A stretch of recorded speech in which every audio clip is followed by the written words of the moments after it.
Hello friends and greetings for the day. Welcome back to another tutorial on ISTQB Test Automation Engineer certification. We have completed the chapter 7, which is verifying the test automation solution, and today we shall be looking forward to have some sample questions being discussed as a part of this particular tutorial.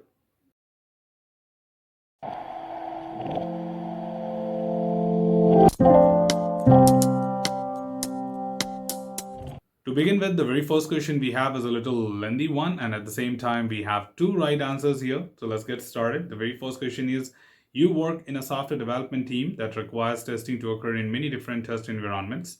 Your manager has expressed that the team is spending a significant amount of time overcoming false positive results because the test automation solution is not configured correctly when using it in a new test environment. Additionally, there appears to be a version difference when comparing the tasks in each test environment. Even new test environments sometimes are set up with very old task components. Which two options would help address the situation? Again, the entire chapter was talking about the problems to be analyzed and how exactly we can verify. So, as we understand, the system is not working on different environments. There are several components which can be analyzed, and there are multiple ways which we can do that. Of course, we can talk about the logs like SUT logs, the TAF logs, and the various independent components to be tested for their verification, and certainly that would help us to come down. But the first point is, of course, to talk about the root cause analysis to get to the details of it. So let's see what exactly options are trying to say. But the foremost thing is to understand that we should bring back and recall those things what we know about that topic and how exactly we can bound our memories to think only about the things which are required for that particular question. So let's look at the options here. The option A here says create an automated installation script for the tools and configurations that make up the task. Indeed, one of the very important steps, because automated installation was one of the method we covered in our tutorials, and configuration scripts basically ensure the consistency and repeatability during the task setup. Because the problem is very clear to us in the given environment or given scenario, that is, it's working in one, but when it is installed in a new environment, then it is not working correctly. That means it's happening manually right now, and because of manual, we might be taking different steps to set them up or install them. So using automation would certainly help us to keep up with the right execution of tasks. The second option here, option B, says limit the task to only be used in the most important test environment. Again, this is a little different concept to talk about, because I am not someone who can define that the environment should be used only the task should be used only to a restricted environment. It is completely the need of the project and the type of SUT. Sometimes the SUTs are so heavy that I cannot use it limited to one particular environment. And even if I relate it to my different stage, like dev, QA, and SIT, etc., then I have to certainly talk about having this task every other environment. So it may not be sufficient enough from the information provided in scenario that you can run this in one test environment only, because the need is to install it in multiple environments. So B doesn't look relevant enough.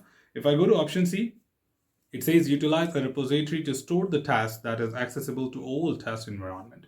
Indeed, without any questions asked, repositories are common sources and can be used to verify consistent task version across all the test environments. So having a common shared repository being used, if I make changes at one place, everywhere else it will be updated without my personal and manual intervention. So it makes a lot of sense, can be one of the good candidate. Let's cross check with option D. Option D here says leverage manual testing to verify that task has been configured properly in all test environment.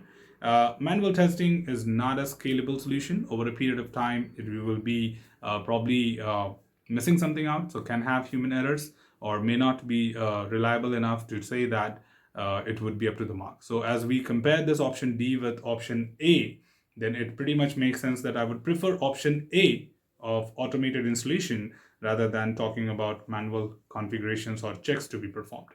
And if I say E, it says due to time constraint, skip the implementation of components test for the task. Certainly, by omitting these component test, potential issues could go undetected. So it's not about reducing your effort, in terms of eliminating something which is crucial for us to be conducted. It's more about strengthening our weaknesses so that we can have better solutions. And with that being said, the right answer for this question are A. Create an automated installation script for the tools and configuration that make up the task. And C. That is, utilize a repository to store the task that is accessible to all the test environment. So remember one thing, that however you may have multiple correct answers, you need to see at this point of time what is more relevant and recommended. Because of course the question is about which would best be chosen here. And automation would always save your time and give you more reliability depending on the scenario. Let's move on to the next question. The next question we have is number 2, and this talks about the next scenario. That is, you have a test suite containing 25 automated tests that verify the login functionality of an application's homepage. The test suite is executed at the end of each 2-week sprint cycle for regression test purposes. You notice that 2 test cases out of 25 may sometimes cause a race condition in the application or receive a random error. What action should you take for these 2 test cases? And again, this is a completely scenario driven thing, and I may have understanding that we just covered some of the approaches in our previous tutorials, that we may talk about debugging them, we may talk about conducting a root cause analysis, probably running these tests in isolations to see what could be the best way to understand whether the logging is happening or not, will all play a crucial role. So let's look at the options directly. Option A here says take no action, because sometimes they execute successfully. Now, that's not the problem, okay? The goal is to, of course, have repeatability here and have consistent test results. So even if an intermittent issue happens, it is a candidate of analysis. And we should look forward to identify the problem and solve them as soon as possible. It's not the other way around, that if it is happening sometimes, we should ignore it, because it could be a contributing element in the overall result of using this task, or effectiveness as well. Let's look at the option B. Option B here says reduce the amount of test cases in the test suite from 25 to 15 and see if the test suite passes with the smaller amount. Indeed not, because eliminating test cases could impact the coverage, and that's not our goal. Rather, as we discussed earlier, it is important to probably take these 2 test cases in isolation and check that whether they are failing even in independent execution, or we need to check other components. So reducing the size of the regression test suite would impact the coverage, and the reason why I've selected 25 test cases are for something specific, right? So let's go to option C. Option C here says remove the 2 test cases from the active test suite and analyze them separately to find the root cause. I think we have been justifying the same thing for the last 2 options, so it makes pretty much sense that this is what the right approach should be. And if I go to option D, it says replace the 2 test cases with ones that pass repeatedly, so that the test suite will achieve still has 25 automated tests. Candidates for regression testing, right? We shortlist them. It's not that we randomly select 25 test cases to call them as regression test suite. So it is the selected and shortlisted candidates which we want to run every single time.